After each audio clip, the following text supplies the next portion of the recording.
మేము 7 గంటలు 5 గంటలు భయంకరమైన వర్షంలో నాన్ స్టాప్గా ఆరాధన చేసిన అనుభవాలు మాకున్నాయి. అవన్నీ వీడియోస్ యూట్యూబ్లో కూడా ఉన్నాయి. ప్రచండమైన వర్షంలో ఆ సౌండ్ సిస్టమ్ వాళ్ళు కూడా, వాయిద్యాలు కూడా అంతే అద్భుతంగా సహకరించారు. అలా పోతే పోయి ఇవన్నీ లెక్కలేదన్నట్టుగా. అంటే ఏమీ పోవాలని నేను కోరుకోవట్లేదు, అంటే వాళ్ళు అట్లా ఉండారు. వాళ్ళు ఉండబట్టే కదా మేము చేసాం, లేకపోతే మేము చేయలేకపోదాం. ఏదేమైనా చక్కని ప్రార్థనలు జరగటానికి దేవుడు అవకాశం ఇచ్చారు. మంచి ఆరాధనకి దేవుడు అవకాశం ఇచ్చారు. చాలా పాటలకు దేవుడు అవకాశం ఇచ్చారు. వాక్యానికి మరి కొంచెం సమయం చాలే అని ప్రభు అనుకుంటే ఆయన చిత్తం. ఖచ్చితంగా ఇన్ని గంటలు మాట్లాడాలనే పంతం పట్టింపు చేతస్థం నాకేమీ లేదు. కానీ నాకు ఒక మాట ఇచ్చాడు, అది చెప్పిపోతా.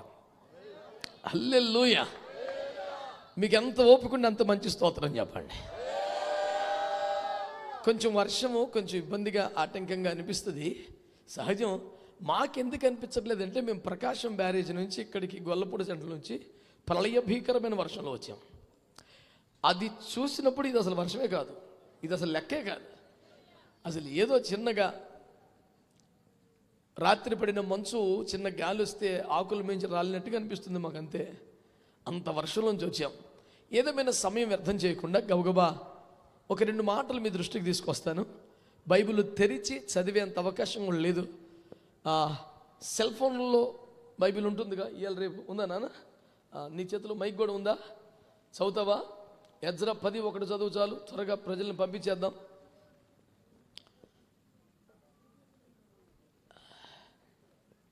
సాధారణంగా నిలబడి వాక్యం చెప్పేంత ఓపిక నాకు పోయి చాలా కాలమైంది, ఆరోగ్యం తగ్గింది. కానీ ఇలాంటప్పుడు ఒక 10 ఏనుగుల బలం వస్తుంది. అసలు ఏసు రక్తం ఏజే. ప్రైజ్లో నాన్న ఈ మైక్ కూడా ఇస్తావా? Hallelujah. Praise the Lord. Praise the Lord. నేను ఎక్కువసేపు మాట్లాడు, ఫటాఫట్ 2 మాటలు చెప్పేసి. ఎజ్రా ఏడ్చుచు దేవుని మందిరం ఎదుట సాష్టాంగపడుచు పాపమును ఒప్పుకొని ప్రార్థన చేసెను. ఇశ్రాయేలులో పురుషులు స్త్రీలు చిన్నవారు మిక్కిలి గొప్ప సమూహముగా అతని యొద్దకు కూడి వచ్చి బహుగా ఏడవగా, ఏలాము కుమారులలో నొకడు యెహీయేలు కుమారుడైన షెకన్య ఎజ్రాతో ఇట్లనెను. 13 చదువు. 13.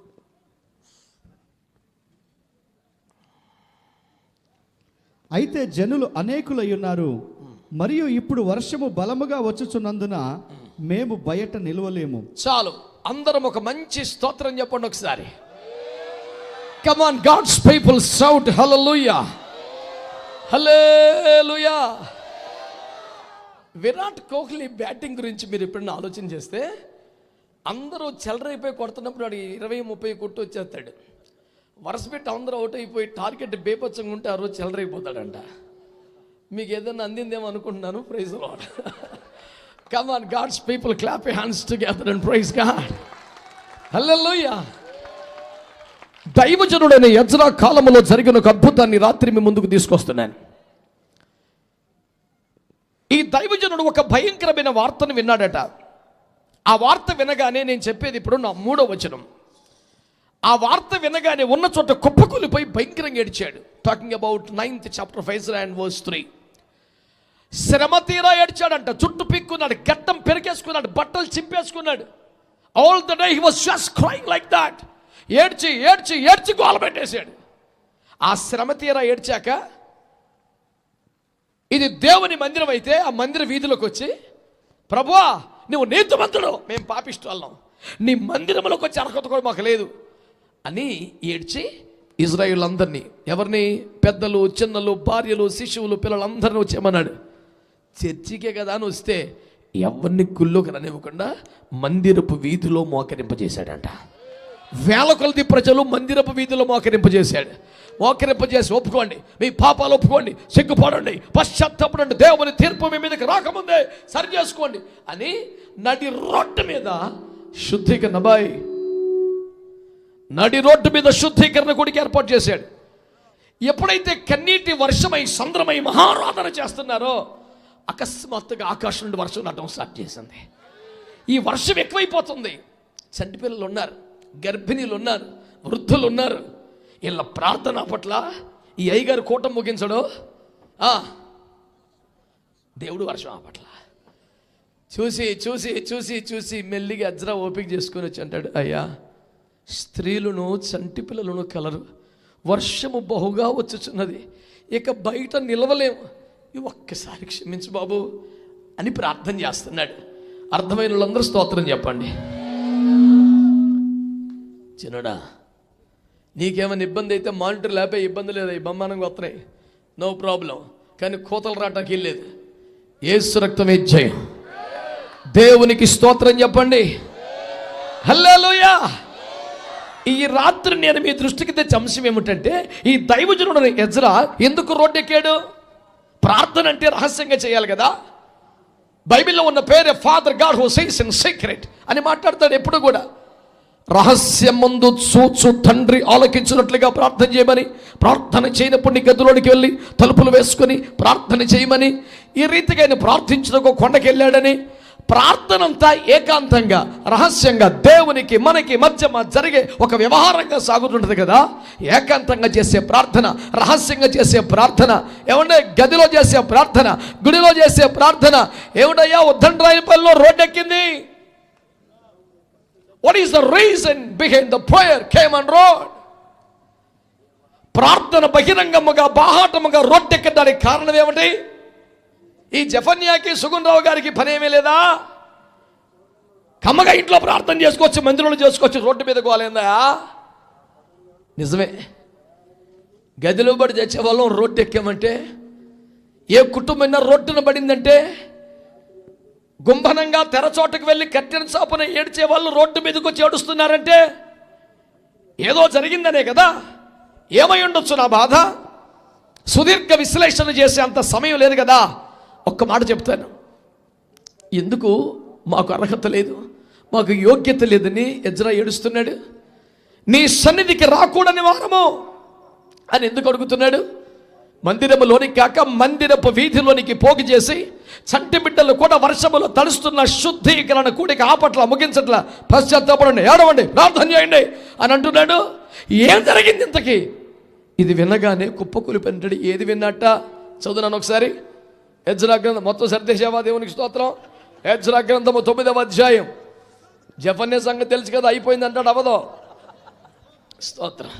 మొన్నకు ముసలమ్మ అంటుంది, ఈ బాబు అలాగే అంతాడు కానీ ఇప్పుడప్పుడు ఒక్కడమ్మా ఒక్కటి అంతాడు, అలాగే చెప్తానే ఉంటాడు. మరి నానేడు చేసేది ఆ బాబు చెప్తే చెప్పొద్దేటే 9:1. ఈ సంగతులు సమాప్తమైన తరువాత పెద్దలు నా యొద్దకు వచ్చి, చదువునా, ఇశ్రాయేలీయులను, యాజకులను, లేవీయులను, కనానీయులను, హిత్తీయులను, పెరిజ్జీయులను, యెబూసీయులను, అమ్మోనీయులు, మోయాబీయులు, ఐగుప్తీయులు, అమోరీయులు అను దేశపు జనులలో నుండి తమ్ము తాము వేరుపరచుకొనక వారు చేయు అసహ్యమైన కార్యములే తామే చేయుచు వీళ్ళు కూడా చేస్తున్నారట. వారి కుమార్తెలను పెండ్లి చేసుకొని వారి కుమారులను తీసుకొని పరిశుద్ధ సంతతిగా ఉండవలసిన వారు తాము ఆ దేశపు జనులతో కలిసిపోయారట. ఈ అపరాధము చేసిన వారిలో పెద్దలను అధికారులను నిజముగా ముఖ్యులై ఉండిరని చెప్పిరి. మరి పెద్దలు సంతకల్లో ఏడ తెచ్చారు ఇప్పుడు దాకా? మరి రోషం తక్కువ క్రైస్తవ్యమా? ఎజ్రా గారు నడి రోడ్డు మీదకి వచ్చి గుండెలు బాదుకొని ఏడుస్తున్నాడే, కారణం ఏంటంటారు? ఏమన్నాడు ఆయన?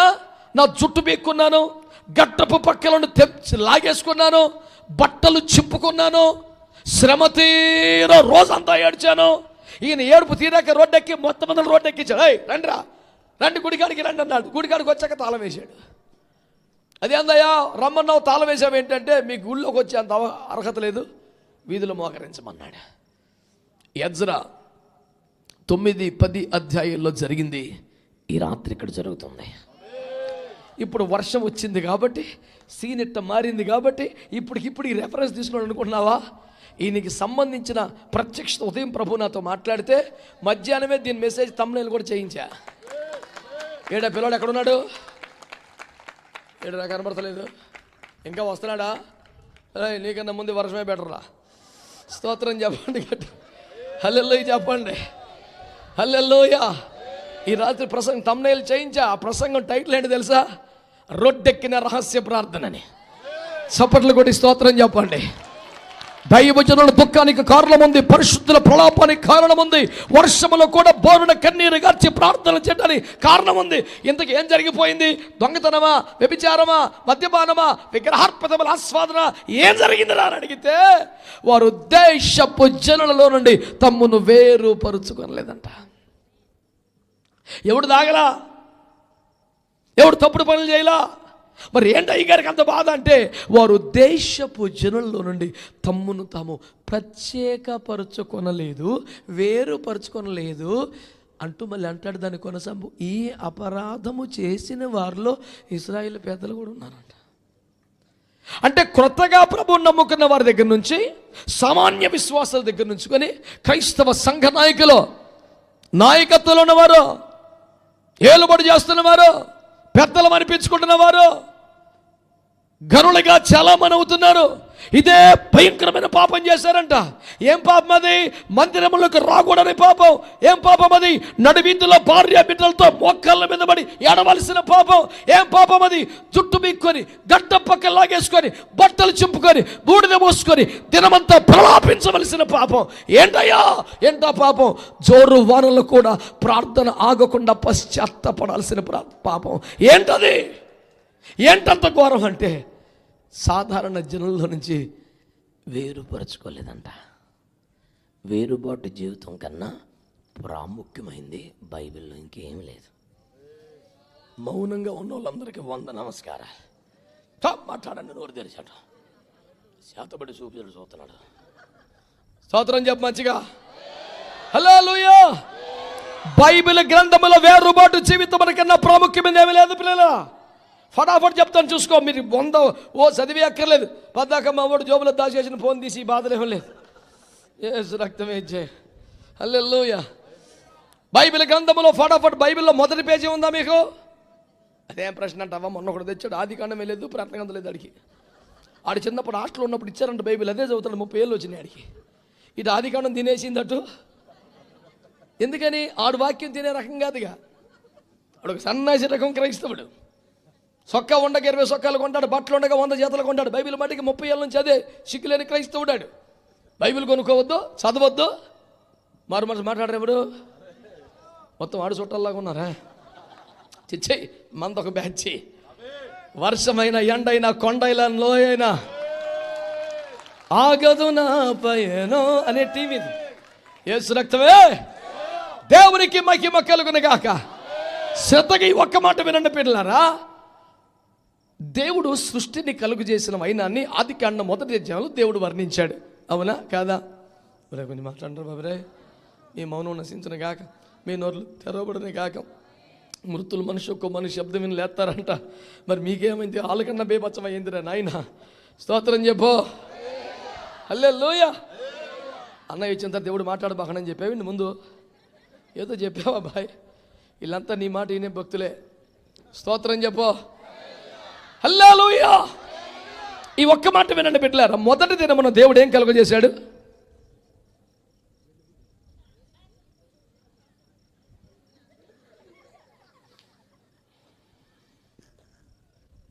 ఒక్క చినుక్కి మొలకెత్తిపోయే నాయశరకం గింజలను వచ్చినాయి ఇక్కడికి. హల్లెలూయా. మొదటి దినమున దేవుడు వెలుగును కలుగజేశాడు అనండి. వెలుగు కలుగజేయని చేసిన మొదటి మాట అని తెలుసా? వెలుగు చీకటి వేరగునుగాక. ఆమేన్ చెప్పండి గట్టిగా. మునుపు చీకట్లో ఉన్నావు, మునుపు చీకటి అయి ఉన్నావు, ఇప్పుడు ఆశ్చర్యకరమైన దేవుని వెలుగులోకి వచ్చావు. దేవుని ఆత్మచేత వెలిగించబడ్డావు. సువార్త ప్రకాశం, దేవుని వాక్య జ్ఞానం అనే వెలుగు నిన్ను వెలిగించింది. నీవే లోకానికి వెలుగు ఉన్నావు. ఒక్కసారి వెలుగు అయ్యాక చీకటికి దూరం అయిపోతే, ప్రత్యేకం అయిపోతే అసలు ఆ వెలుగు వెలుగే కాదు. నీలో ఉన్న వెలుగు చీకటి అయితే ఆ చీకటి ఎంతో గొప్పదని మత్తయి 6:6 చెప్పాడు. ఒక డాక్టర్ చేయడానికి సరిపడ దమ్మున్న ఫిలాసఫీ స్టేట్మెంట్ అది. స్తోత్రం చెప్పొచ్చు కదా. 200 పేజీలు రాయొచ్చు నాన్ స్టాప్గా. స్తోత్రం చెప్పండి. నీలో ఉన్న వెలుగు చీకటి అయితే ఆ చీకటి ఎంతో గొప్పది. రాయ్, ఏమని రాస్తావో? Just YouTuber. దేవునికి స్తోత్రం చెప్పండి. హల్లెలూయా. అంటే మొదటి దినం సృష్టిలో పాఠం ఏంటి చెప్పండి? నువ్వు వెలిగించబడితే వేరైపోవాలి. రెండో దినం ఆయన జలములను మీది జలములుగా క్రింది జలములుగా వేరు చేశాడు. కింది జలాన్ని పట్టించుకోవాలా, మీది జలములకు పేరు పెట్టాడు ఆకాశం అని. నువ్వు కింది వాడుకుంటే పట్టించుకోడు, నువ్వు పై వాడుకుంటేనే నీకు ఒక పేరు, నీకు ఒక గుర్తింపు, నీకు ఒక ఆశీర్వాదం.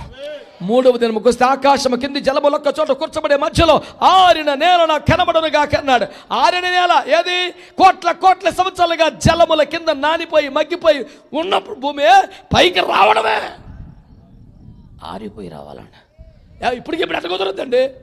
ఇన్నాళ్ళు అందులో ఉన్నాం, మరి కొంచెం ఉండకూడదు. నువ్వే కులం నుంచి వచ్చావో, మతం నుంచి వచ్చావో, డినామినేషన్ వచ్చావో, సిద్ధాంతంలో వచ్చావో, ఆచారం నుంచి వచ్చావో, నువ్వు పైకి వస్తూనే నీళ్ళ నుంచి పైకి రావడం అంటే ఏంటి? పునరుద్ధానం, బాప్తీసం పొందడమే. పాత జీవితపు తడి కూడా కనపడకూడదు, ఫ్రెష్గా ఆరిపోయి కనపడాలి. స్తోత్రం చెప్పరే. నాలుగో ఏం చేశాడు? ఆకాశమందు జ్యోతులు కలగజేశాడు. చిన్న చేతికి గుర్తింపు లేదా? పెద్ద జ్యోతులకు సూర్యుడు చంద్రుడు అని పేరు పెట్టారు. స్తోత్రం చెప్పండి. వెలుగు ఇవ్వగలిగితేనే, ప్రకాశించితేనే, దారి చూపితేనే, పగటిని రాత్రిని వేరు చేయగలిగితేనే, that is the beautiest quality of the stars. You know ఏమన్నాడు తెలిసిన? ఆయన పగటిని రాత్రిని వేరుపరచుటకు జ్యోతుల్ని. మన పర్పసే అది. ఇది పగలో, ఇది రాత్రిని చూపించడమే డ్యూటీ. ఒక్కరు కూడా ఆమె ఏం చెప్పరు. హల్లెలూయా, హల్లెలూయా. ఐదవ రోజుకి వస్తే సముద్ర చలములను చేశాడు, ఆకాశ పక్షులను చేశాడు. ఏం చెప్తుంది పాఠం? ప్రవాహానికి ఎదురేద్దామని చెప్తుంది, ఎవడికి అందనంత ఎత్తులోకి పోమని చెప్తుంది. ఆరవ రోజున ఏకంగా తన స్వరూపంలో తన పోలికలో చేసేసాడు. స్తోత్రం చెప్పండి గట్టిగా. నువ్వు పెద్ద లోతైన ఉపదేశం, గంభీర ఉపదేశం, ప్రజ్ఞానమారు పరమగీత కావ్యాలు కాదురా. ఆదికాండం మొదటి పేజీనికి అర్థమైన మొత్తం ఉపదేశం అంతా వేరుపాటు జీవితమే. నువ్వు ప్రత్యేకించబడాలి, వేరైపోవాలి, సపరేట్ అయిపోవాలి, నూతనంగా ఉండాలి, పైవాడిగా ఉండాలి, పాత జీవితపు తడి కూడా లేని ఆరిపోయిన వాడిగా కనపడాలి. That's what Bible teachers. గట్టిగా ఆమేన్ చెప్పండి. వేరుబాటు జీవితము సాధారణ క్రైస్తవ జీవన ప్రాక్టీసెస్లో ఒకటి కాదు. That is the very important quality for every Christian, to maintain a separated Christian life from the world. గట్టిగా స్తోత్రం చెప్పండి. For this is the reason the lord has brought us from the darkness into his marvelous light. There is no second purpose for that. రెండవ కారణం ఏమీ లేదు. మొట్టమొదటి అసలైన ఏకైక కారణం చీకటిలో నుండి ఆశ్చర్యకరమైన వెలుగులోకి తెచ్చిన పాయింటే ప్రకటించడం. ఆమేన్, ఆమేన్. కానీ మీరు ఎందుకు వెళ్ళిపోతున్నారు దర్జా కూర్చొని? స్తోత్రం చెప్పు. హల్లెలూయా. ఒక ముసలమ్మ నెత్తి మీద ఇంత మూట పట్టుకుని నడుచుకుంటూ వెళ్తుందంట. అలాంటి అమ్మాయి ఇక్కడ ఎట్ల పేరు మీద వెళ్తా, పాపం పెద్ద మనిషి ఇంత మూట వేసుకెళ్తుందమ్మా, బండి ఎక్కమ్మా, తీసుకెళ్తాం బాబు, దేవుళ్ళకి వచ్చి బాబు దండమని బండి ఎక్కింది. ఫోన్లో పెద్ద మనిషికి వాళ్ళు సహాయపడ్డానని ఈ అమాయకుడు ఆనందంగా బండి తోలుతున్నాడు. కాసేపటికి నిట్టూర్పులు మూలుగులు వినబడుతున్నాయి. వెనక్కి చూస్తే మూట నెత్తి మీద ఉంది. ఏందమ్మా అటు పెట్టుకున్నావు అంటే, అయ్యా నన్నే భరిస్తున్నావు నాయన, మళ్ళీ మూట నీకెందుకు, నేనే మోసుకుంటాను అందంట. ఆమె నెత్తి మీద ఉన్న బరువు బండి మీద పడుద్దా, ఎద్దులే మోస్తున్నాను సంగతి ఆమెకి ఇంకా ఉపకారం చేసిన ఫీలింగు. స్తోత్రం చెప్పండి. నేను అన్నాను మీరంతా మోసేయకండి, ప్రశాంతంగా ఉండండి. హల్లెలూయా. చెప్పరే గట్టిగా హల్లెలూయా. సంతోషంగా స్తోత్రం చెప్పండి. దేవునికి మహిమ కలుగును గాక. ఈ రాత్రి ప్రభు మనతో మాట్లాడుతున్న పాఠం ఏంటంటే, వేరుబాటు జీవితం లేకపోతే అది ఘోరమైన పాపం. అది ఇంకా మా వాళ్ళు ఉపదేశంలోకి వెళ్తాను. నోర్మే, ఉపదేశంలో ఉన్నానని చెబుతూ ఈ సన్నాయి నొక్కులు నొక్కే సన్నాయి రకం ప్రసంగాల వల్ల ఈ దరిద్రం ఎట్టుంది. ఉపదేశం అంటే ఉపదేశమే. If it is yes, it must be yes 100%. If it is no, it should be no. అంతేగాని యాక్చువల్గా మనం చేయకూడదు. కానీ మరి ఆ విధంగా భారతదేశంలో ఉన్నాము కనుక ఆ భారతీయ సాంప్రదాయ ప్రకారం తండ్రి యొక్కయో కుమారి, నువ్వు తాడు తీసుకొచ్చి 3 పేర్లు చెబుతున్నావు ఏంట్రా? ఇది ఎక్కడ దొరికాడు వీడు మనకి? ఏమనంటే ఏంటా మాట్లాడతావు? భారతీయ సాంప్రదాయ ప్రకారం. దేవుడు ఇన్ని కానీ ఆఫ్ఘనిస్తాన్లో మినిస్ట్రీకి పంపితే ఏం చేస్తాడు వీడు? ఇక తాలిబాన్ సిద్ధాంతం వీటిది. ఈయనగా అక్కడి నుంచి ప్రమోషన్ ఇచ్చి ఎట్లకి పంపించాడు ఒక మనం చూడలేమే. కానీ ఏదన్నా ఒక చిన్న షార్ట్ వేసుకొచ్చి ప్రసంగం చేస్తాడు. ఎందుకని? అది ఎక్కడికి వెళ్తే ఆ రకమాడు. మనం ఏ రకం? ఎక్కడున్నా అయ్యో దేవుని వాక్యం, దేవుని క్రమం. సొంత ఊరుని యెరూషలేమును ఇజ్రాయెల్ రాజ్యాన్ని సమస్తాన్ని కోల్పోయి బబులోనికి వచ్చారు. ఎవరో? దానియేలు, షడ్రక్, మేషక్. దేశం మారింది కాబట్టి, పొజిషన్ మారింది కాబట్టి, స్వతంత్రులు కాదు కాబట్టి, ఖైదులో ఉన్నవారు కాబట్టి బబులోని సిస్టంలోకి వచ్చారా? చచ్చే. ఎన్ని పనులు చెప్పినా చేశారు. విగ్రహం చేయమంటే అప్పుడు దాకా రాజు చిరంజీవిని గాక, తమరి విధేయులు, తమరి విశ్వసనీయులు అన్నీ పోయినాయి. విగ్రహం చేయమంటే నెబుకద్నెజరు ఇందును గురించి నీకు సమాధానం చెప్పాలని చింత మాకు లేదు. మేము సేవిస్తున్న మా దేవుడు మండుచున్న వేరుమగల అగ్ని గుండం నుండి తప్పించడానికి సమర్థుడు. తప్పించబోతే ప్రభు కోసం చచ్చిపోతాం. నా పొరపాటు నా పాపించి పని మేము చేయమన్నా. వాడు తులిపడతాడు కుర్చీలో. దేవునికి స్తోత్రం. నెబుకద్నెజరులకు, బెల్షస్సర్లకి, హేరోదులకి వణుకు పుట్టించినటువంటి, సింహాసనాన్ని కంపింపజేసిన సర్వశక్తి గల దేవుడు ఈ రాత్రి నేను మాట్లాడుతున్న దేవుడు. దేవునికి స్తోత్రం కలుగునుగాక. 6 సింహాలను ఉనికించలేకపోయింది. అగ్నిగుండం వీళ్ళు టెన్షన్ పెట్టలేకపోయింది. 4 శినుకులు మమ్మల్ని కంగారు పెట్టినాయి అంటే నీవే రకం క్రైస్తవుడు అసలు. ఏదమ్మడా చెప్పు. స్తోత్రం అంటలా. హల్లెలూయా. ఒకే ఒక్క మాట. నడి వీధిలోకి రాచి రోడ్డు మీద తీసుకొచ్చి కన్నీరు గార్చి పసి ఇంత గొడవ ఎందుకయా అంటే, మా వాళ్ళు వేరుబాటు జీవితం చేయట్లేదండి. అంటే వేరుబాటు జీవితం సరిగ్గా చేయనుండి గుళ్ళు కూడా రానిత్తలే ఎజ్రా గారు. మనమైతే సంద ఇస్తే చాలు. హల్లెలూయా. ఆ సహోదరుల మినిస్ట్రీకి ఎంతగానో సహకరిస్తున్నారు. Good believers, important family in the church. Though they drink and do something nonsense in this world, but they're giving tithes to me. Wonderful family. Hallelujah. Normai. ये बेशरम आदमी कहाँ से आए रहे? तो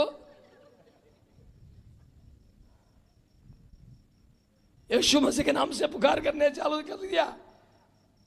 छे రెగ్యులర్గా నేను వాడే పదం మా సంఘంలో, రే చేస్తే దమ్మున్న క్రైస్తవం చేత మానిపడేద్దాం లేదా. ఆమేన్, ఆమేన్, ఆమేన్. ఏమన్నా కొంచెం రేంజ్ పెరుగుతామని ఎన్నిసార్లు అంటున్నా, వినపడకేం కాదు, ఇంక తగ్గుతుంది మాటికి. ఆమేన్, ఆమేన్, ఆమేన్. రెండోసారి అన్నాడంటే ఇంకా పెంచాలిగా కోటం. అది ఆలస్యంగా మారి మంచి పొందిన లైన్లోకి వస్తున్నాడు మెల్లిగాడు. ఎరా పూర్తిగా పొందావా? దేవునికి స్తోత్రం. అని వెయిటింగ్ లిస్ట్లో పెట్టా. ఆడి సీట్ ఇంకా కన్ఫర్మ్ చేయాల. దేవునికి స్తోత్రం. హల్లెలూయా చెప్పు. చెప్పాలి మంచిగా. ఇంత భయంకరమైనటువంటి కూడిక నడి వీధిలో నిర్వహించడానికి కారణం ఏంటయ్యా అంటే చెప్పండి, వేరుబాటు జీవితం లేదు. ఎజ్రా గారు అంటారు, ఈ అపరాధము చేసిన వారిలో ఇశ్రాయేల్లో ముఖ్యులు పెద్దలు కూడా ఉన్నారంట. సంఘ పెద్దవుడు అంటే ఆడే, పాస్టర్ నాయకుడు ఎవడంటే ఆడే. ఏమి లేదు, నో సపరేటెడ్ లైఫ్.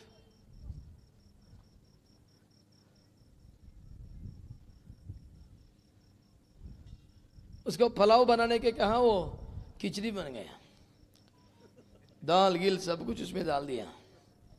ఆడికి సపరేట్గా వండుతాం రాదు, అన్ని కలిపి కుక్కర్లో 3 కూతలు ఏం చేస్తామో తెలుసు అడిగి. ఇప్పుడు లేటెస్ట్ యూట్యూబ్ తల్లులు అందరూ వందనాలమ్మా. అంతేగా అది ఆన్ చేసి ఆడ పెడతాం, మొత్తం వేసి కూత పెడితే 3 కూతలు ఎత్తే తీసి వాళ్ళ మొహాన్ని కొడితే ఆడు ఎట్ట తిన్నట్టు చేసి రోడ్డు పక్కన డ్రైనేజీ మీద పానీపూరి తిని బతుకుతున్నాడు ఆడు. ఆడిని మరిపించే వంట కొంపలో చేయలేకపోతేవే. స్తోత్రం చెప్పరు. హల్లెలూయా చెప్పండి. హల్లెలూయా. నేను రచనా సరకల్పన ఏం కాదు, ఆల్రెడీ ఒకటి పాడాడు ఇది. ఎరా ఎందుకురా అమ్మ కమ్మగా చేస్తుంటే కొంపలో రోడ్డు మీద పడ్డామంట. మమ్మీ చూసి చేసేది అదేగా, ఇక ఆడి దగ్గర తింటే బెటర్ అని అడిపోయాను. అమ్మ కమ్మగా చేస్తుంటే రోడ్డు మీద తింటున్నావు అని అడిగా. ఆడన్నాడు, మీకేం తెలుసు అంకుల్, మమ్మల్ని చేసేది ఏ అంకుల్ వీడియో అయితే మమ్మీ చూసి చేస్తుందో ఆ అంకుల్ దగ్గరికి వెళ్ళాను. మళ్ళీ అక్కడ చూసి చేస్తే కొద్ది గొప్ప క్వాలిటీ తగ్గిద్దిగా నేను ఆడకే పోయా. మంచి వాళ్ళు ఎవరైనా ఉన్నారా? విషయం అర్థం అవుతుందా? బోధ పడుతుందంటారా? ఏది ఇంపార్టెంట్ మనకి అన్నిటికన్నా? చెప్పండి, ఏది ఇంపార్టెంట్? ఇంకా వస్తున్నారాయా భక్తులు? ఇంకా వస్తున్నారాయా? వాళ్ళు అసలు నిజంగా వాళ్ళు ధైర్యం చెప్పుకోవాలా, లోపుకి చెప్పుకోవాలా. ఆశీర్వాద ప్రార్థన కానీ చేద్దాం రామ్మ. దేవునికి స్తోత్రం. ఇదే ఫస్ట్ కాదులే, స్తోత్రం చెప్పు గట్టిగా. హల్లెలూయా. మరి టైంకి వచ్చిన వాళ్ళందరూ అమ్మాయికిలు మరి అంటే అనబాగలయ్యా కూటం ముగించుకొని వస్తున్నాను. స్తోత్రం. ఏమనుకోబాకండి, మా ఊళ్ళో అందుకట్ట అంటున్నా. ఇంక అనబాకండి, దండం పెడుతుంది అప్పుడే అన్నలే కూర్చో.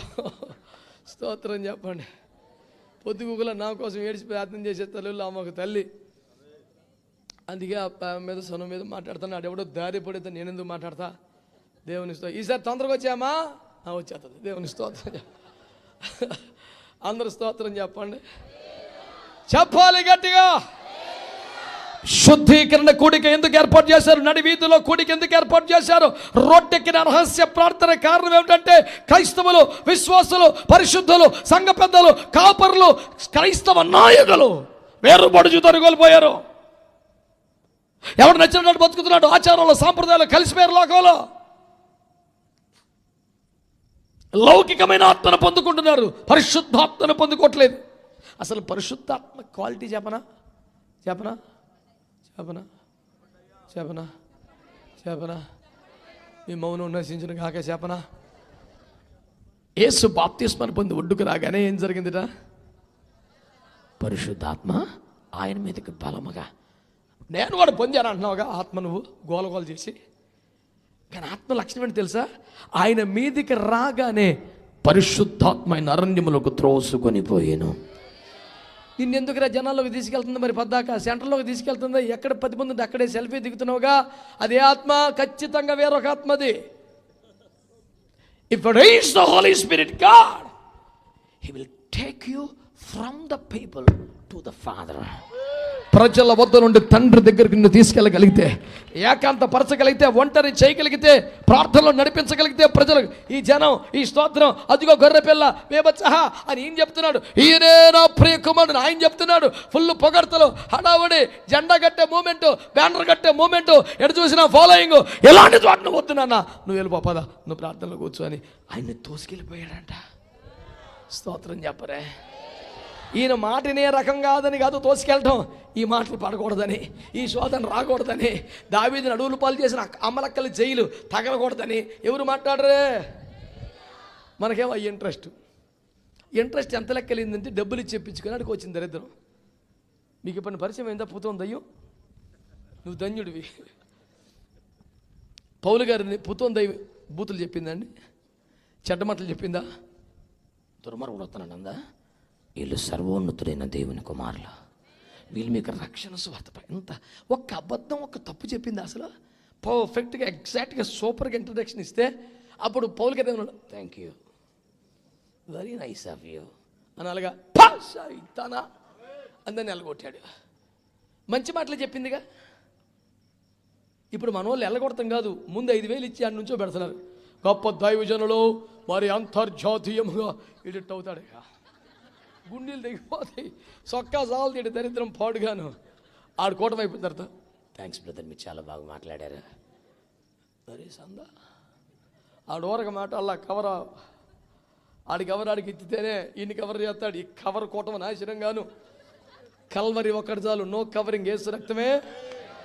మా సహవాస కూటంలో కొన్ని 100 మంది దైవజనుల ఆత్మీయ నాయకత్వాలు ఉంటారు. దశమాగలు పట్టుకుని వస్తారు. అప్పుడప్పుడు కూటమి పెట్టినప్పుడు నేను వాళ్ళకి చెప్పే ఉపదేశం ఒకటే, కవర్ కెనాట్ కవర్ ఎవ్రీథింగ్. పిచ్చి పనులు చేయబాకు. నువ్వు సహవాసంలో లేకుండా, క్రమంలో లేకుండా అడ్డగోలిసి కవర్ పట్టుకోవచ్చు, లైన్లో నుంచి పా ఎరకబా. ఎవడు వెళ్ళి పెద్దోడు వెళ్తే మాకు లెక్కేం కాదు. Only Calvary can cover everything, not your cover. ఎలా వెనకాలకొచ్చా? స్తోత్రం చెప్పండి. ఆడికి కవర్ ఇచ్చేసి చేయి చెప్తాడు బల్లకి. ఆడు అసలు ప్రార్థనలో కూర్చోడు, ఉపవాసం ఉన్నాడు, అందరితో రాసుకొని పూసుకొని తిరుగుతాడు, ఆడవాడు తిరుగుతాడు. ఆడికి వచ్చి అన్నా అన్నా వెనకాల एकदम शैतान का बेटा बन गया हो तो सामने उठने में आकर पास्टर जी कुछ दिया ना, गेट आउट. ఎక్కడికి వెళ్ళిపోమన్నావు? మందిరపు వీధిలోకి వెళ్ళి మోకాళ్ళ మీద పడి ప్రార్థన చేసి శుద్ధీకరణ చేసుకో, అప్పుడు కనపడి మాట్లాడదాం. స్తోత్రం. మనం రోడ్డుని బడి ఏడవాలంటే మనకి ఏదన్నా కొంపలు ఎవడన్నా చావాలా, ఏదన్నా మొత్తం అత్యంత దేవుడు పట్టుకుపోవాలి. అలాంటి తిప్పలు వస్తే తప్ప నా ప్రభువా, నా దేవా, తోమ గుర్తొచ్చేస్తాడు. అప్పుడు ఆ డైలాగులోకి యేసు ప్రభు కూడా వరాలేం ఎవడో చూసి నమ్మావు, చూడక నమ్మిన వారు ధన్యులు అని చెప్పి వెళ్ళిపోయాడు అంతే. ఏమి ఇవ్వలే బాబు మూట. స్తోత్రం చెప్పండి. అర్ధాంతరం భక్తి చేయబాకండి, క్వాలిటీ భక్తి చేయండి. స్తోత్రం చెప్పండి. హల్లెలూయా. ఎందుకు రోడ్డు ఎక్కారో? శుద్ధీకరణ కోసం. చెప్పండి గట్టిగా. రహస్యముగా జరగాల్సిన ప్రార్థన రోడ్డెక్కిన కారణం ఏంటంటే క్రైస్తవులలో, విశ్వాసులలో, సేవకులలో, సంఘ పెద్దలలో వేరుబాటు జీవితం లేకుండా సామాన్య జనులతో కలిసిపోయినటువంటి కారణంగా రోడ్డు మీదకి వచ్చి పశ్చాత్తపడి కన్నీరు కార్చాల్సిన బహిరంగ IFJ ప్రార్థన ఏర్పాటు చేయాల్సి వచ్చింది. దేవునికి స్తోత్రం చెప్పండి గట్టిగా. ఇది ఇంకెవరి కోసమో కాదో, క్రైస్తవులే, పాస్టర్లే, విశ్వాసులే వేరుబాటు జీవితం లేకుండా సామాన్యంగా అందరితో కలిసిపోయి నలుగురితో నారాయణ, కులంతో గోవింద్ అన్నట్టుగా చట్టాపట్టాలు వేసుకొని సాగిపోతున్నారు. కనుక అలాగే నిజమైన మారు మనసు రావాలని ఏర్పాటు చేసిన ప్రార్థన కూడిక. ఆమేన్. హల్లెలూయా. ఇంకొక కారణం, దేవుడు అవకాశం ఇచ్చాడుగా. నేను అనుకుంటానేమన్నా నువ్వు ఆయన వర్షం తగ్గితే నేనేం చేయను. హల్లెలూయా. దేవుడు అవకాశం ఇవ్వకపోతే ఒకటన్నా చెప్దాం. అవకాశం ఇచ్చాడుగా, ఒకటి ఎందుకు చెప్తా, ఖచ్చితంగా ఇంకోటి చెప్తా. ఎస్తేరు 4:1 ఈ ఒకటే ఇప్పటి వరకు ఉన్న ప్రత్యక్షతను బట్టి. అయ్యా దేవునికి స్తోత్రం. ప్రభు నిన్ను కాపాడును గాక. మైకులో చదువు, నువ్వు వెనకబడిపోతున్నావు. జరిగినదంతయు తెలియగానే మొర్దుకై తన బట్టలు చింపుకొని. మొర్దుకై అని ఉందా అక్కడ? మొర్దుకై. అది అందరూ మీ ఏరియా వాళ్ళు అందరూ పేర్లు మారుతున్నారు. నేను ఒప్పుకోను. చెప్పండి. జరిగినదంతయు తెలియగానే. ఎందుకు చెప్పానంటే నిన్న ఒకటి కోటంలో జపాన్ శాస్త్రాన్ని పిలుతున్నాను నన్ను. నేను 100% భారతీయుని రా. జపాన్ వాడిని ఎట్టబెట్టేవారు నన్ను. దైవజన్లో జపాన్ శాస్త్రి గారు. జపాన్ శాస్త్రి ఎవడాడు? పేర్లు మార్చిపోకుండా అది దండం పెడతా. రోడ్డు పచ్చడి వేసి కమ్మని పెరిగేసి పేర్లు మారుతున్నారు మీరు. అటు చేయబాకండి. చెప్పునా. జరిగినదంతే తెలియగానే మొర్దెకై తన బట్టలు చింపుకొని గోనె పట్టలు వేసుకొని బూడిద పోసుకొని పట్టణం మధ్యకు బయలు వెళ్ళి శోకముతో రోదనము చేసి. ఒకసారి చెప్పండి, ఈ ఏడు చెవుడు ఎక్కడ ఏడవాలా? హలో, ఏడు చెవుడు ఎక్కడ ఏడవాలా కదా? కానీ ఈ సమాచారము వినగానే, ఈ వార్త వినగానే ఏం చేశాడట? బట్టలు చింపుకొని బూడిద పోసుకొని పట్టణము మధ్యలోకి వచ్చి రాజవీధుల్లోకి వచ్చి మహారోదన చేస్తున్నాడు. ప్రార్థనాపరుడా, రోషము కలిగిన వాడా, ప్రయాసపడేవాడా, హామాన్ని ఏడిపించాడు. కానీ ఈ మనిషి ఎప్పుడు ఏడవలేదు. అట్టంటూ రోడ్డు మీదకి వచ్చి భయంకరంగా ఏడుస్తున్నాడు. ఏమిటబ్బా, రోషము గల దైవజనుడు నీకు పేరు, అంతఃపురానికి సరిపడా పరిశుద్ధుడివి బెన్యామీను నీకు పేరు, అనాథ బిడ్డను మహారాణిగా మార్చిన కెపాసిటీ ఉన్న సేవకుడివి, నువ్వు ఏడవటమేంటాయా ఆయన అంటాడు. ఏం చేయమంటారు? రాజ్య ధర్మమును పాటించవలసిన ఏలిన వారే 127 సంస్థల్లో చెదరని ప్రతి వారిని ఒక్క దెబ్బతో చంపేసేలాగా ఒక మరణ చట్టాన్ని, కుట్ర చట్టాన్ని, దుర్మార్గ చట్టాన్ని చేశారు. ఇంతకన్నా ఏం చేయగలం? ఏడుస్తున్నాడు. క్రైస్తవుల్లోనే, సంఘ పెద్దల్లోనే, పాస్టర్లలోనే శుద్ధీకరణ లేదని రహస్య ప్రార్థన రోడ్డెక్కాల్సి వచ్చింది. 2, తండ్రి స్థానములో రాజ్య ధర్మమును నిర్వహించవలసిన ఏలిన వారే, పాలకులే 127 సంస్థానములో చెదరి ఉన్న ఒక జాతిని టార్గెట్ చేసి ఒక్క దినమంది అందరూ చనిపోయేలాగా ఒక కుట్ర చట్టం, దుర్మార్గ చట్టాన్ని అమలు చేస్తుంటే చట్టములను మార్చగల దేవుడు ఆకాశమందునడనే సత్యమును గమనించిన వారై అన్న పానములు వాని రాజవస్త్రమును తొలగించి బూడిద పోసుకొని బట్టలు చింపుకొని పట్టణ మధ్యలోకి వచ్చి ఏడ్చు గోలబెట్టి ప్రార్థన చేస్తున్న కారణం కుట్ర చట్టములు మార్చబడాలని, మరణ శాస్త్రము రద్దవ్వాలని. దాన్ని కుట్ర చట్టం అని ఎందుకు అన్నాను తెలుసా? అలాంటి దుర్మార్గపు ఆలోచన ఏలిన వారికి పాలకొలుకు లేదు. ఎవడ ఉంటాడో ఒకడు సైతానుడు. వాడు అసలు విషయం ఏలిన వారికి చెప్పకుండా లేనిపోని అబద్ధాలు చెప్పి, దొంగ మాటలు చెప్పి ఎట్టండి, మీరంటే లెక్క చేయరండి, అసలు ఖాతరు లేదండి, వాళ్ళు అట్టండి వాళ్ళు ఎట్టండి అని దొంగ మాటలు చెప్పి రెచ్చగొట్టి ఏమీ లేదు, నువ్వు చిన్న సంతకం పెట్టు, నేను చూసుకుంటా, రాజ్యాన్ని కంట్రోల్ తెస్తా, నీకు విధేయులుగా మారుస్తా, నీ పేరు చెప్తే నమస్కారం పెట్టేలా చేస్తా అని దొంగ మాటలు చెప్తే ఎవరికైనా ఎట్లా ఉంటుంది? ప్రైజ్ ద లార్డ్, ఆమేన్. బుద్ధి పరేశాడు. దానియేలుని కానీ షడ్రక్ మెషక్ అబేద్నెగోలను సావు కొట్టాలని నెబుకద్నెజరుకు ఉంది అసలు ఫీలు. బ్యాచ్ ఉంటుంది వెనకాల. లేనిపోని మాటలు చెప్పే, సార్ వీళ్ళు మనకు డేంజర్ సార్ వీళ్ళు ఉండకూడదు సార్, వీళ్ళు అసలు లెక్క చెత్తలు సార్, మీరంటే కుదరదు సార్, ఇన్ని చెప్తుంటే అలాగూ అంటిరా అయితే చేయి అన్నాడు. ఏలిన వారి దృష్టికి మసిబూసి మారేడికాయలు చేసి లేనిపోని భయాందోళన సృష్టించి ఇలా చేస్తే అలా చేస్తే 10 కాలాల పాటు మీరే రాజుగా ఉంటారని దొంగ మాటలు మాట్లాడి కుళ్ళుతో, కుట్రతో, అసూయతో, అభద్రత భావముతో, నిర్దేవత్వముతో, భయంకరమైన సాతాను మనసుతో అమాయక ప్రజలను, దేశ క్షేమం కొరకు కన్నీరు గార్చే ప్రజలను కంట కన్నీరు తప్పించే పాపిష్టి చట్టాలు చేస్తున్నారే, ఒక్క దెబ్బకు చంపేసే చట్టాలు చేస్తున్నారే. అలాంటి చట్టాలు వచ్చినప్పుడల్లా ఏం చేయాలట? దేవుని కరుణ కోసం, ప్రజల క్షేమం కోసం ఏలిన వారు రాజ్య ధర్మమును పాటించుట కొరకు నడి వీధిలోకి వచ్చి మనం ప్రార్థన చేయాల్సి ఉంటుంది. ఆమేన్ చెప్పండి గట్టిగా. హల్లెలూయా. మరొక మాట కూడా మీ దృష్టికి తీసుకొస్తా. రాజుల మొదటి గ్రంథం 18వ అధ్యాయం, I think it is 38. I see, just confirm మీ.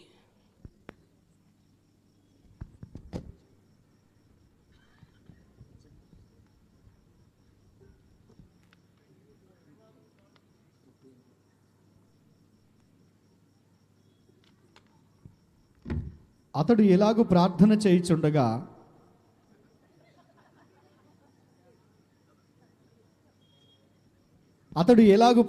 చేయుచుండగా యెహోవా అగ్ని దిగి దహన బలి పశువును, కట్టెలను, రాళ్లను, బుగ్గిని దహించి ఆమేన్ అనరా బలేవులు చెర్రకోవటానికి.